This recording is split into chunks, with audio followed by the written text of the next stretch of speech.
The government put in their recent budget a commitment to fund a national school food program. Now, that probably sounds good to a lot of Canadians. So the government's helping kids get lunch because their kids go into school without food. It should frighten us that there aren't parents who can buy their own kids lunch.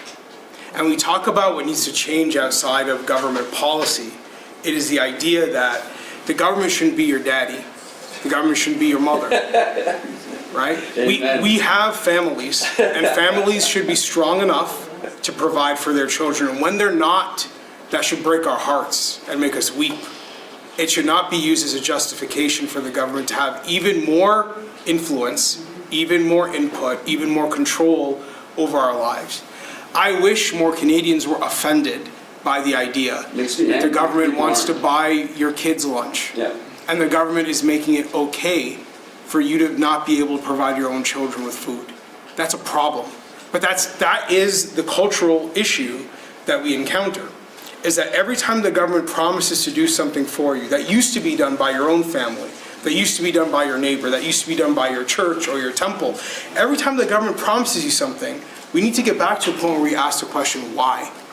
Why do they have to do it? And why do they get to spend our tax dollars doing us a favor, and we're supposed to be grateful? Instead of saying to ourselves, no, we don't actually think that's the government's place. The government's place is not to take our money, do us a favor. The government should be facilitating a strong community and strong families and people who can stand on their own. And when they disagree with the government, can say, I disagree with you, I'm not dependent on you, and I don't have to mimic your talking points or your virtue signaling. But the more we become state dependent as people, the more we're afraid to push back. And that is the problem.